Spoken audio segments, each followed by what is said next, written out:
Well, everybody, welcome back to Storybox Podcast. Today, I have Luvvie Ajayi on the podcast today. Now, if you don't know who she is, where have you been? She's an award-winning author, speaker, and digital strategist thriving at the intersection of comedy, technology, and activism.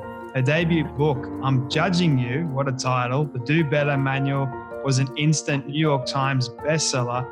The 15-year blogging veteran covers all things pop culture at awesomelovvie.com, which I encourage you to read some of her work.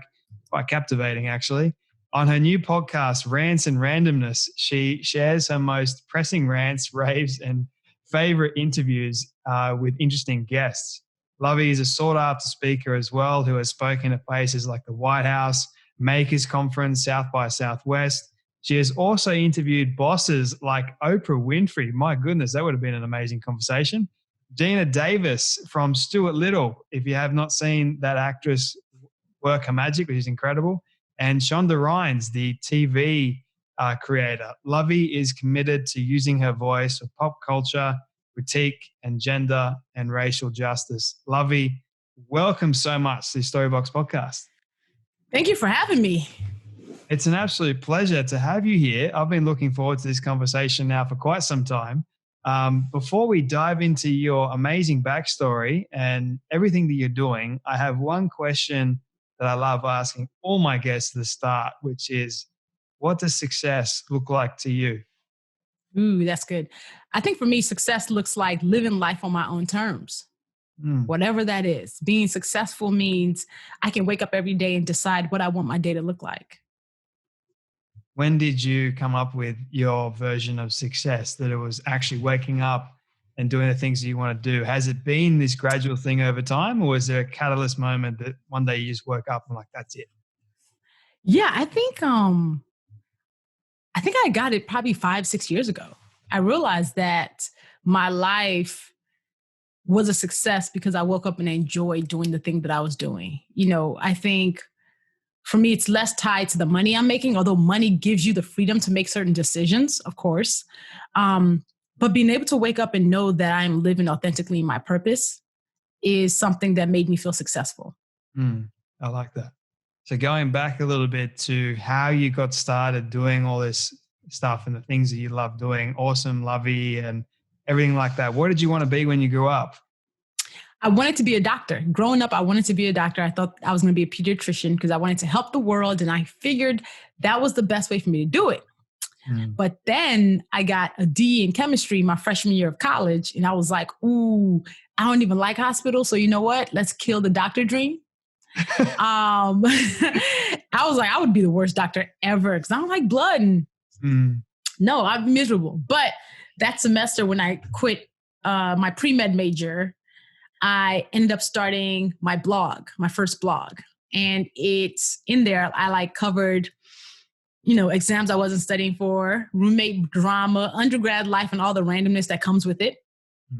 And I basically fell in love with writing outside the classroom. And I didn't stop. So when I graduated in 2006, I deleted my undergrad blog and started awesomelovvie.com. And talked about the world as I saw it. TV, racism, politics, feminism, shenanigans, whatever randomness I felt like talking about that day. And people kept on reading it. And the blog took on this life of its own. And here we are. People really felt connected to my writing because they felt like I was the person who was saying what they were thinking, but they dared not to say. I was the person who was ultimately kind of like the voice in your head that you might not say out loud. I made people laugh because I always infuse humor in anything I'm talking about, whether serious or not. You're probably going to laugh at something I said. And I connected to people on a real level because I don't write at you, I write to you. So a lot of people were saying that they felt like I was their best friend in their head, or that they will hear my voice as they're reading my words. So over the years, my blog got bigger and bigger until I couldn't deny anymore that I was a writer for real and that my purpose was to use my words to move people in a great way. And so I wrote book 1, I'm Judging You. And it came out in 2016, instantly changed my life because it hit number 5 on the New York Times list. Wow. I ended up doing a TED Talk in November 2017 that now has 5 million views. That also changed my life. All of those things then led to me writing my next book, Professional Troublemaker, The Fear Fighter Manual, which comes out March 2nd, 2021. And it is my best work to date. It is like all the lessons that I've learned as a writer all these years, as a person, right? A flawed person, and how my journey to become this person, the person who's invited to come on your podcast, is really because I've continuously done the things that scared me over and over again. Quitting my pre-med major, deleting my old blog and starting a new one, getting laid off my job when I was in marketing in April 2010 and having to figure out what to do. And I had this blog I didn't know anything to do. I didn't know what to do with. And just writing out loud all these years and writing my truth out in public. So that is the Cliff Notes version of my journey. I have got so many questions just coming from that. Like my brain is spinning on which one to ask you first. But I think everything that you have been doing takes a lot of courage to speak your voice, to speak your opinion, whatever it is, because people are always going to have their judgment. They're going to have their own 2 bits worth when it comes to the kind of content that you're putting out there into the world. So I'm curious, how have you been able to manage fear of what other people say, and what advice would you give to a young person at the moment, or just anyone really, that is struggling with that sort of fear of they're wanting to do something, they want to take that step forward, they can't? That's a great question. I think fear fighting is really a commitment, right? You don't just wake up one day and say, I'm going to be brave from now on. You have a chance to be brave every single day with the different decisions that you make. So it changes. Whenever you decide to do something courageous, the next time you have an option to do something courageous, you might not. So when you're feeling scared about something, I think it's important to know and name the fear. What are you afraid of? What are you afraid of? Why don't you want to apply for that job that feels too big? Why don't you want to say that thing in that room with those people? Why don't you want to have that tough conversation? What is the actual thing you're afraid of? Are you afraid of, somebody thinking you're difficult? Are you afraid of losing that job? Are you afraid of, failing and falling on your face? Name the fear, understand that it's going to be there. I think what's really important about fear is that people got to understand that it's one of the most natural feelings. It is an emotion that we all have. And we have it because it keeps us safe from jumping off a cliff, right? Without a parachute. It keeps us from putting our hands in burning water. It keeps us from not hitting ourselves in the face with a mallet. That's what fear is for. But what we do is we take that same fear that keeps us from jumping off a cliff, and we now apply it to everyday things like speaking up in a room, and saying the thing that nobody else is saying. I think what you have to understand is, what is the thing that you're afraid of doing or saying? And if you don't do it, are you opting out of your best case scenario because you're afraid of the worst case scenario? Oftentimes that's what's happening. You might be afraid of speaking up in the room because you're like, I don't want to rock the boat or disrupt the harmony in the room. Okay, so what happens if you disrupt the harmony? Do you get kicked out the room? If you're afraid of that, that's natural. But is that fear justifiable to stop you from doing it? Because if the thing that you have to say is really important and could shift the room in a major way that's for everybody's greater good, then you not saying it is to say no to the best thing happening. So you just have to know that, okay, I'm afraid. I know I'm petrified. I'm not sure if this is the right thing for me to do. I don't know how it's going to land, but you know what? It is important enough that I feel compelled to do it. And I'm just going to do it and let it land however it does, and just do it. It's like jumping into cold water, into the deep end of the pool. If you dip your toe in just a little bit, it doesn't make it less cold. You might as well just jump in, and then your body gets used to it. That is what truth telling is like. That's what, fear fighting is like. You're going to have to jump in deep ends, things that you're just not sure where the bottom is. But clearly something in your heart, something in your spirit is telling you that you should do this thing. And I encourage you to do it. Everyone's always looking for it to be easy. You're thinking, if I'm afraid of it, that probably means I shouldn't do it. No, if you're afraid of it, you should probably do it, unless it's you putting your hand in fire. Then don't do that. But everything is not you putting your hand in fire. Nice. So I need your courage, even though you will be scared. And that's actually when you are courageous. It's when you're scared and you still do it anyway. That is what it means to be courageous. I have to second that. Like, it's also putting that fear into perspective and saying, look, this is either going to do me, like, my body physical harm, or my brain mental harm. Like, what's the difference? And putting that in perspective. And ultimately, like, I think for me and what I've learned about like fear and failure and everything like that, in failure, you learn humility. You learn that you're not infallible. You're not any better than anybody else. Yes. And the amazing thing is, like, even speaking to some pretty incredible people on this show, at first I was scared. At first I was nervous. At first I was like, I don't want to speak to anybody. But then when I faced it, something amazing happened. It was okay. And if I made a mistake, it was okay. I forgave myself. They forgave me. It was all right. Let's move on. And I'm like, this is incredible. And I also want to second this. My grandfather used to tell me, he's like, so Jay, if you don't ask, you don't get. So don't be afraid to ask. Yes. A no will not kill you. No. We're so afraid of no, as if a no will somehow just be the reason you fall out. A no will not kill you. If the worst thing somebody can do is just say no, you're fine.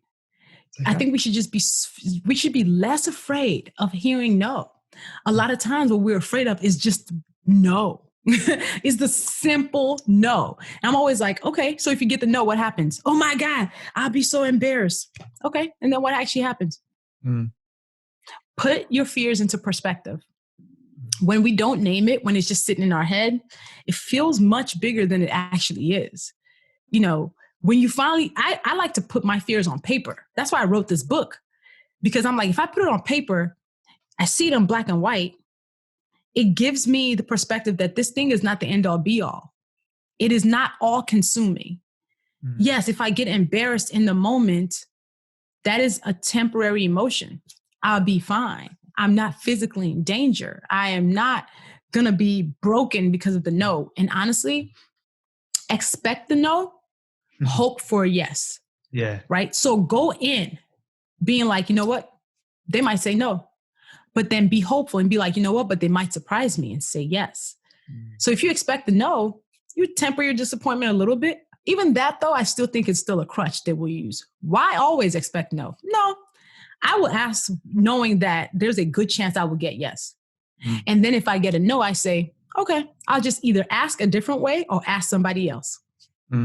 That's what I've learned doing this. I get no all the time. It's okay. Still move forward. Exactly. We get no all the time. Because I host a podcast too. When I'm sending out invitations, I know somebody might be too busy. I know their schedule might not work for mine. And hearing their no of, I'm not doing that right now. Cool. That means I can reach it back out in 6 months. Great.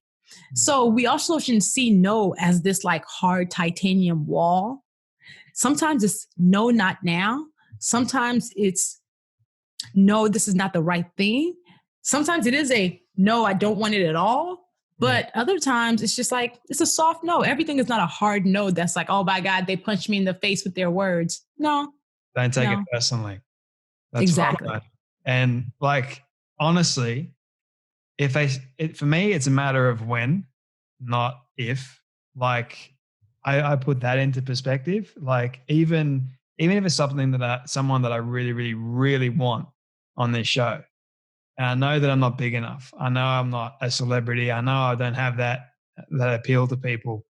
I know that one day, it may not be in the next 6 months or whatever. I know, but one day, if I am persistent, then I will eventually get that yes. But you're going to have to take a couple of no's in the process. It's okay. It's okay. No is a rite of passage. Oh yeah, very true. I love that. It gave me, the more no's that I got, the more determined I was to persistently try and get them again.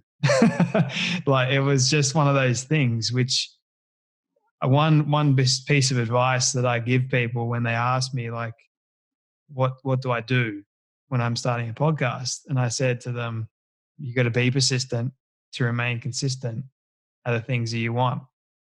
And if you're not persistent, then you won't be consistent and then you won't get anywhere. Because consistency is the flow on effect of being persistent. Yeah. And it's the same thing with fear. Like if you want to get rid of the fear, you got to persistently tell yourself that it's okay to face it and to move forward with courage. Absolutely. Which leads me to a question, speaking about fear actually. What are some fears currently that you have, Luvvie, that you need to still face? Are there any? I mean, a constant fear of failure is real. I think everybody has a constant fear of failure where you don't ever want to face plant, especially not publicly or in front of rooms of people you know and love and respect. I think it's fair to have that failure fear, but it's also with the idea that there's some fails that you probably can't see coming.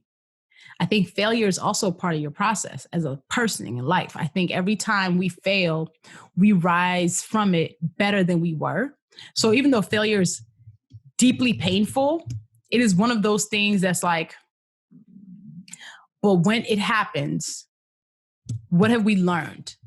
And truly, have we failed if we actually rise from it better than we were? Then it wasn't a failure. I think the only real true failures are when we learn nothing, take away nothing, and it adds nothing to our lives. At which point, sure, that bad thing was a fail. But if something from it allowed you to now know something you did not know before and operate in a way that it's better than you were operating before, yeah, I think you will win because of failure. You can win because of failure. And I'm a strong believer of it. So yeah, but it still is one of my fears because, perfectionist, type A, control freak. If you're all of those things, yeah, exactly. All the above. If you are all of those things, anything that looks like failure is a fear of yours, right? And we do everything we can to avoid it. But there are times when even our perfectionism won't let us avoid it because there is no perfectionism. There's no real perfection. So it's an ongoing life's journey. And I think the fear of failure is good to also kind of keep you trying to be your best person possible to try to mitigate that risk.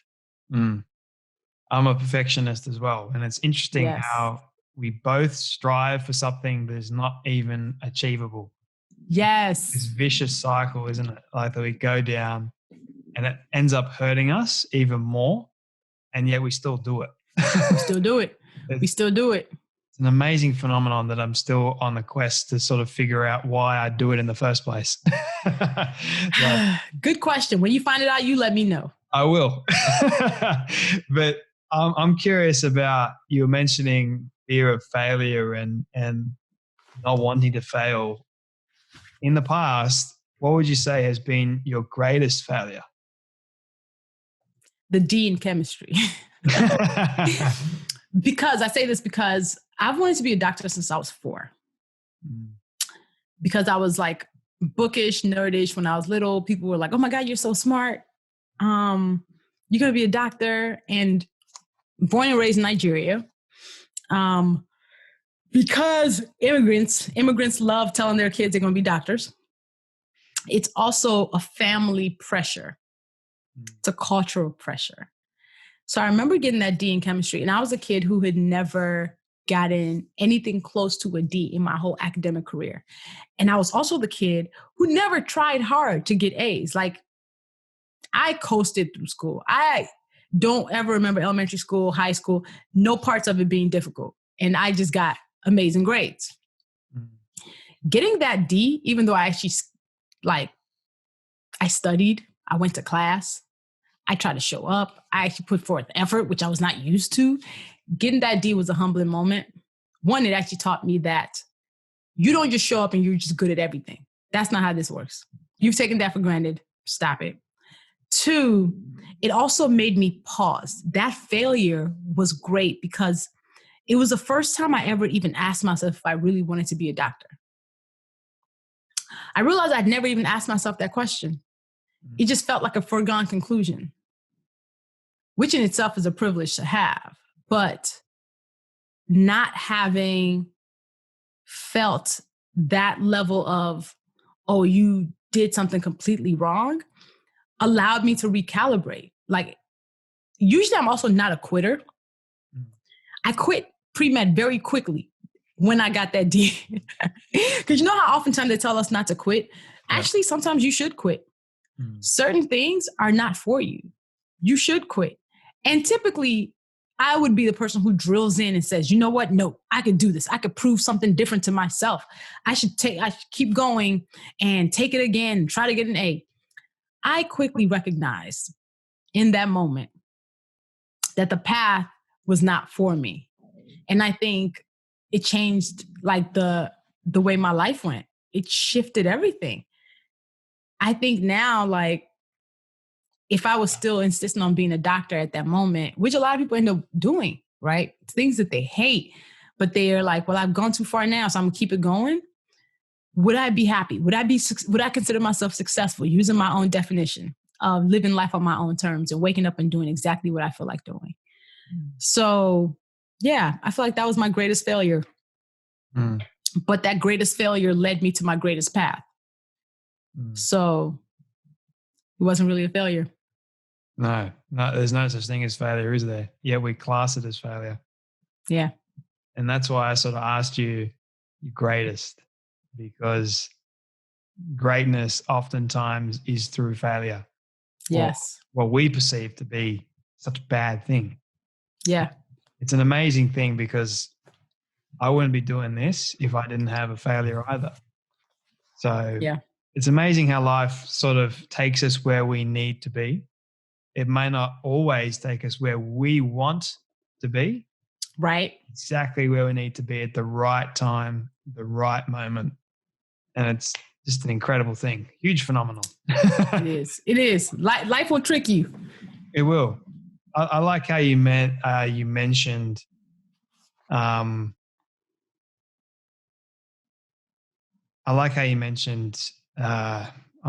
blanking on it actually, but it was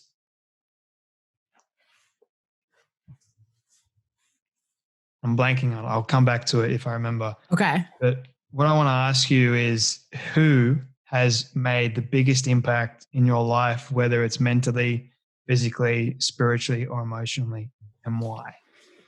Ooh, that's a tough question. I don't know if any one person has been the greatest influence on me, because I am a student of the world. I think I collect mentors. And it's not that I'm in formal mentor-mentee relationships with a lot of people. It's just that I find that there's a lot to learn from so many people's journeys, whether or not I've met them. Just on social, somebody will say something and I'm just like, oh my God, that's significant. Or if it's somebody who I'm a fan of their work and I'm consuming it, I'm probably learning something from it. But in terms of some like easy, great influences, Oprah is a big one because she was the first person who I saw was preaching the value of living an authentic life, which is a life that is free of pretense, where you are honoring yourself by doing and being who you actually really are. And my career is one that I've been able to build, being and doing and saying exactly what I want. And the reason why I even wrote Professional Troublemaker, the Fear Fighter Manual, because as a Black woman, as somebody who has built a career writing and using my voice to speak my truth, I felt it was important to write this book because I also wanted somebody who looked like me to pick up the book and say, oh my gosh, I also can be exactly who I am. Or somebody who is just different, walks in a room and feels different. Somebody who's marginalized can pick it up. Somebody who's ever felt like they've been too much or they've been, somebody other than who they need to be. Why it was important for me to write this book was because I wanted that person to see themselves in it. So yeah, I would say Oprah is probably a major bit in modeling what it looks like to live life without betraying yourself. I like that. If someone was to pick up your book and you would recommend they not just start at the beginning, but they would open up the book and turn to one particular chapter that they can get the most out of that book, which chapter would it be or which page would it be? You know what's funny? Chapter 1. Mm-hmm. I say this because chapter 1 is called Know Yourself. And I think it's important to start there because all through everything that we do in life, work and personal, knowing who we are on a real level is the key to staying stable, no matter what life throws at us.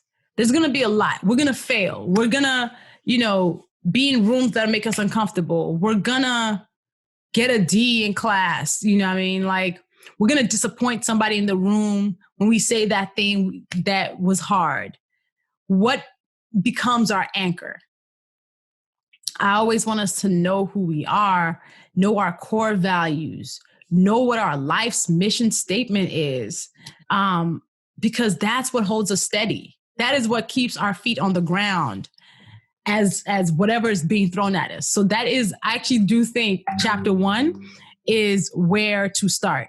It is where to start. What has been the worst piece of advice you've ever received from someone? Ooh, the worst piece of advice I have ever received. Oh, man. I don't remember it because I probably trashed it in my head. I might have repressed the memory because I don't remember the worst piece of advice I've ever been given. Yeah, I probably repressed it and was on some like, that's not useful for me. Dump it. Yeah, I can't even tell you. That's a good question. I wish I remembered. That's all right. Oh, you know what? The worst piece of advice probably would be a doctor. If there was any bad piece of advice, that must have been it. But I don't remember anything else. I like it though, because sometimes the worst piece of advice that we receive, even though we may not realize it at the time, can often be the best. Like even for me, and the worst piece of advice that I ever got was don't waste your time on a dead duck. And what that means is basically don't waste your time on things that don't have value. Or he pretty much told me in the context of that response or that piece of advice, there was an unsellable property that he told me, don't waste your time on it. It's never going to sell. There are other properties out there that will sell. So spend your time on those. And I didn't give up. Like if I had given up, it probably would never have sold, or it probably would have taken further to actually sell. And I was excited to actually do it because I was a man of my word, and I told them I will sell your property and I will work damn hard to do it. And if I hadn't given up, it probably wouldn't have sold when I was there. Because at the right time, at the right moment, a couple came through. I was able to sell them that property and ended up working out amazing. And my boss actually thanked me for it later on too. So nice. But yeah, it's those little moments in your life where people sort of say to you, and another worst piece of advice was you're never going to amount to anything. You're never going to be somebody. Like those sort of things where you sort of like, well, I'll show you. I'm going to, prove you wrong in many ways. But anyway, shifting it back to you, the last couple of questions that I do want to ask you, because I want to be mindful of your time. This is more of a fun question. What is the weirdest food combination you've ever tried? I'm a picky eater. Ooh. I'm not that adventurous when it comes to food. I love my ethnic foods, Nigerian food, Italian, Thai food. Yeah, I don't really try weird combinations.